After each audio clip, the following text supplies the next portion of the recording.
This module, Living Abundantly and Creating an Abundance of Peace.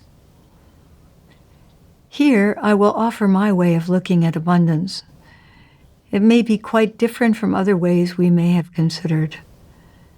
As with everything offered in the Great Love Now course, please do take what you like and leave the rest. As I see it, the experience of abundance affects all areas of life. Thinking that it might be possible to prosper financially while the rest of life remains impoverished is an untenable position. Life is a seamless whole. Just as when you pull one leg of the whole table comes along, so it is with life. Some of us imagine our lives can be compartmentalized. We have physical bodies, home, work, playtime, our friends, our beloved partner, our financial lives. In my experience, the quality of the entire picture depends on the richness and size of the image we have of it in our minds. The picture we have today is a harbinger of our unfolding life. When we remember that our outer life is a reflection of our inner life, our experience can change. Watching that change is part of the fun of living. To begin to attend to prosperity in much the same way we do to fall in love with ourselves and become the partner we'd like to have, we pay attention to our thoughts. We see where they lead. Do they lead to the mountaintop, or do they limit and stymie our desires? The word abundance and the word undulate come from the same Latin root, unda, which means wave. One winter day, our family drove up to the north shore of the island.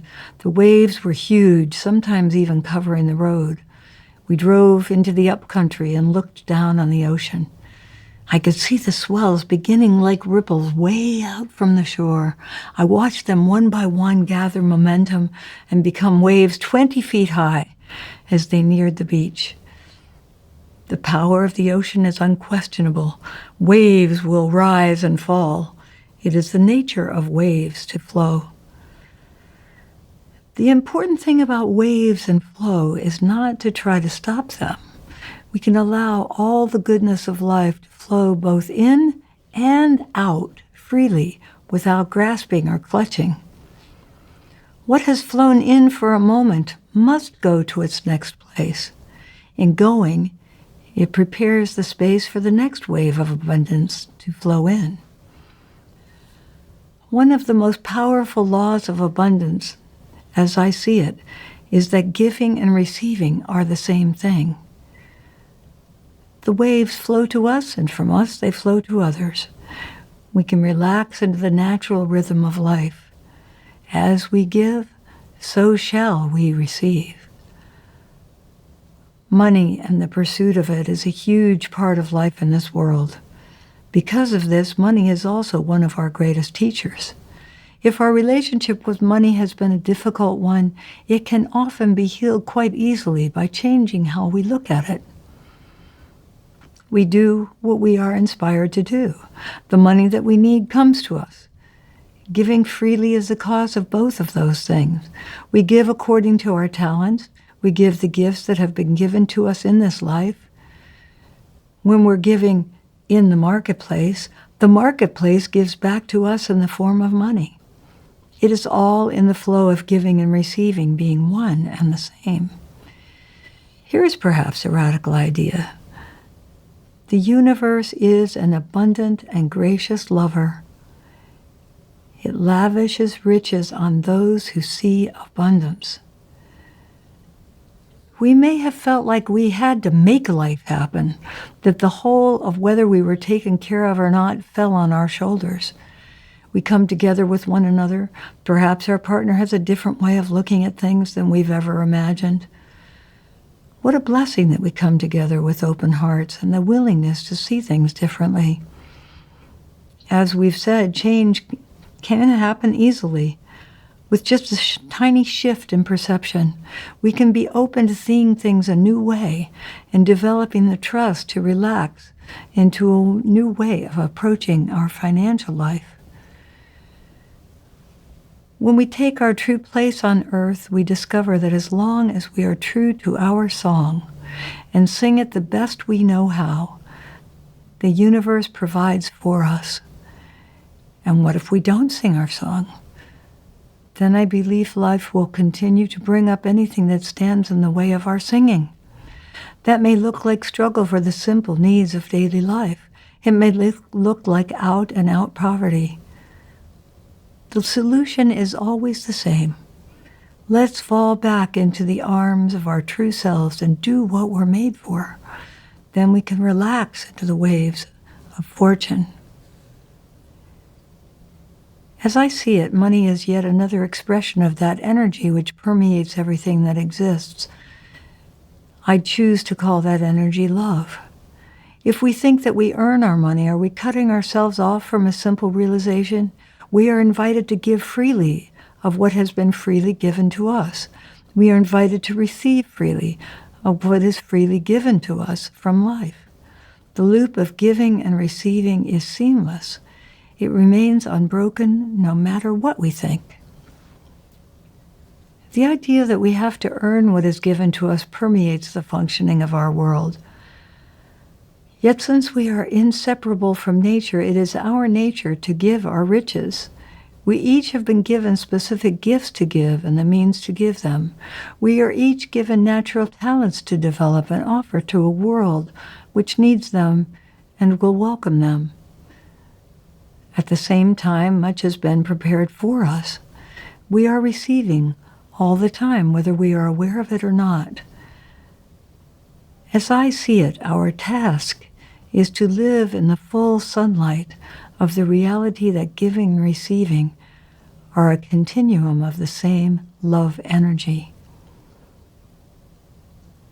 To live an abundant life, we can relax into the flow as the waves of fortune rise and fall.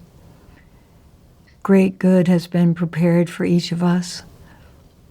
This is the nature of life on this planet. The universe is abundant.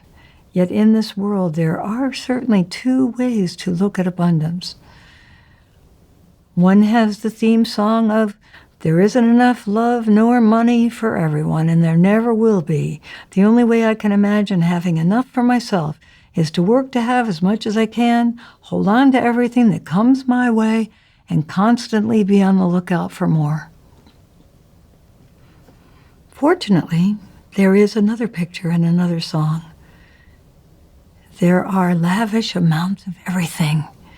There is more than enough to go around. I can relax and allow the universe to give me everything I need. With the second way of thinking, we don't have to connive to receive our little bit. That means staying open to the flow of love and money in and out. It means not holding on. It means being present to life and enjoying the ride. It means realizing that nothing can keep what has been prepared for us from coming. Nothing can keep what has been prepared for us from coming. A scripture tells us that our good is pressed down and overflowing right now. I believe that if we open our minds to receive, nothing in us will block its arrival. When we live true to ourselves, we come to recognize that our quote-unquote job in this life is to listen deeply so we can hear our song. The next step is obvious, to sing that song with all our might. When we commit ourselves to being true, we begin to let that song emerge into the world in the form it is best suited for. Our job is to do whatever arises from our hearts, whatever appears for us in this life. The light shines from the east, we go east to see what is there. The light shifts and comes from the north, we go to the north and do whatever is there. When we commit ourselves to being true, we begin to let that song emerge into the world. Our job is to do whatever arises from our hearts, whatever appears for us in this life. Our job is to do the footwork, to show up for what presents itself to us. Life's job is to fill the checkbook so we don't have to worry. As for me, I don't like to worry. but I have a penchant for it. Here's our practice, a sabbatical from worry. Let's take a year off from worry. If at the end of the year we want it back, we can take it. And may I ask, what can we do to create an abundance of peace? To live in the conviction of peaceful abundance. We can each do what we're best suited for, being ourselves, and do what we love. The results are always good. Even if we're not sure, if we move forward in the direction that opens for us, something good always happens. We can each live abundantly. If we feel we don't deserve to participate in the lavish abundance of the universe, let's revisit the ideas and the falling in love with ourselves part of this course. If we live with the conviction that everything in this world is in divine order, we can rest in the peaceful realization that the future is assured and it will be good. We can enjoy the present. The future will take care of itself. Our innocent, open, welcoming attitude is all we need to cultivate. I believe that what we think and say are magnetic. If we envision the healthy, happy, financially simple life we want, it will naturally unfold. Having good work to do that we like is essential to a feeling of fulfillment.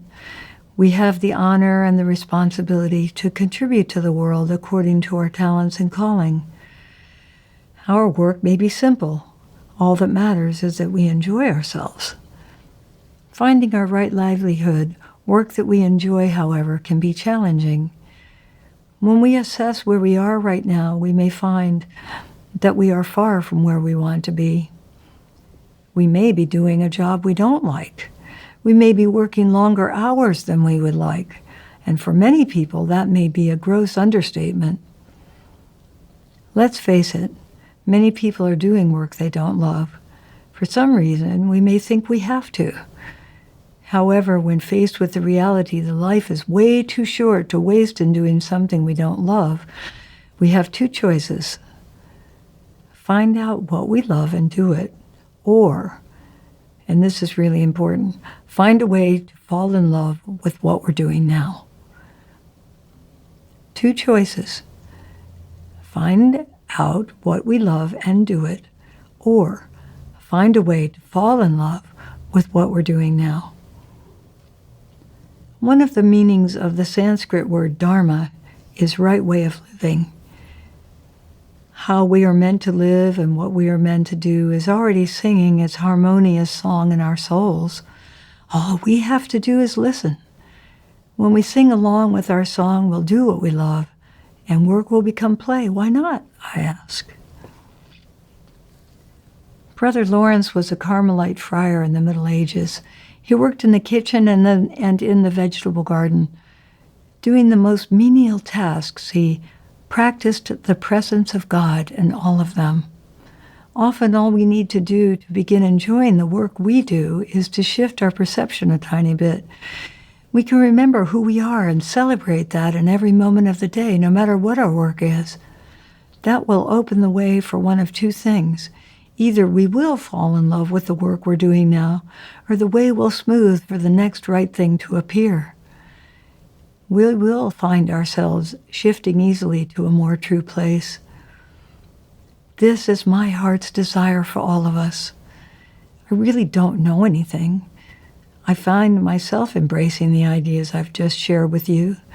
They have actually come to fruition in my life, so perhaps they're a good description of the way life works. I don't know. But thinking this way brings me peace, and what can be better than that? And here is yet another practice. It's called Yet in the Meantime. Yet in the meantime.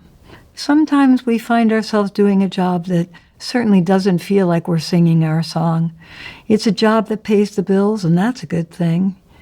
I found myself in just such a situation when I first moved to Hawaii 32 years ago.